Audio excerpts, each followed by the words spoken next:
Acts 12th chapter reads as thus. Now about that time Herod the king stretched forth his hands to vex certain of the church. 2. And he killed James the brother of John with the sword. 3. And because he saw it pleased the Jews, he proceeded further to take Peter also. Then were the days of unleavened bread. 4. And when he had apprehended him, he put him in prison, and delivered him to 4 quaternions of soldiers to keep him, intending after Easter to bring him forth to the people. 5. Peter therefore was kept in prison, but prayer was made without ceasing of the church unto God for him. 6. And when Herod would have brought him forth, the same night Peter was sleeping between 2 soldiers, bound with 2 chains, and the keepers before the door kept the prison.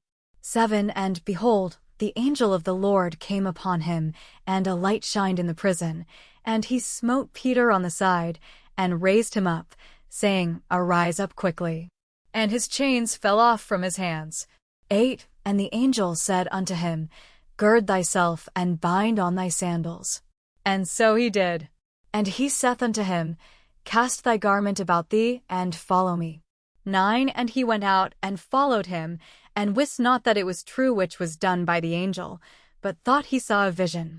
10. When they were past the first and the second ward, they came unto the iron gate that leadeth unto the city, which opened to them of his own accord, and they went out, and passed on through one street, and forthwith the angel departed from him. 11. And when Peter was come to himself, he said, Now I know of a surety, that the Lord hath sent his angel, and hath delivered me out of the hand of Herod, and from all the expectation of the people of the Jews. 12. And when he had considered the thing, he came to the house of Mary the mother of John, whose surname was Mark, where many were gathered together praying. 13. And as Peter knocked at the door of the gate, a damsel came to hearken, named Rhoda. 14. And when she knew Peter's voice, she opened not the gate for gladness, but ran in, and told how Peter stood before the gate. 15. And they said unto her, Thou art mad. But she constantly affirmed that it was even so. Then said they, It is his angel. 16. But Peter continued knocking, and when they had opened the door and saw him, they were astonished. 17. But he, beckoning unto them with the hand to hold their peace, declared unto them how the Lord had brought him out of the prison. And he said, Go shew these things unto James, and to the brethren. And he departed, and went into another place. 18. Now as soon as it was day, there was no small stir among the soldiers, what was become of Peter.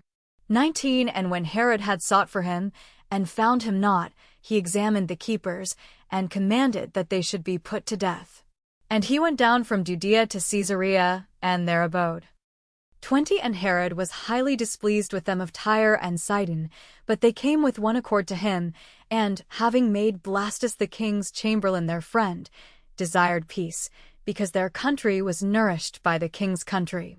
21. And upon a set day Herod, arrayed in royal apparel, sat upon his throne, and made an oration unto them. 22. And the people gave a shout, saying, It is the voice of a God, and not of a man. 23. And immediately the angel of the Lord smote him, because he gave not God the glory, and he was eaten of worms, and gave up the ghost. 24. But the word of God grew and multiplied. 25. And Barnabas and Saul returned from Jerusalem, when they had fulfilled their ministry, and took with them John, whose surname was Mark.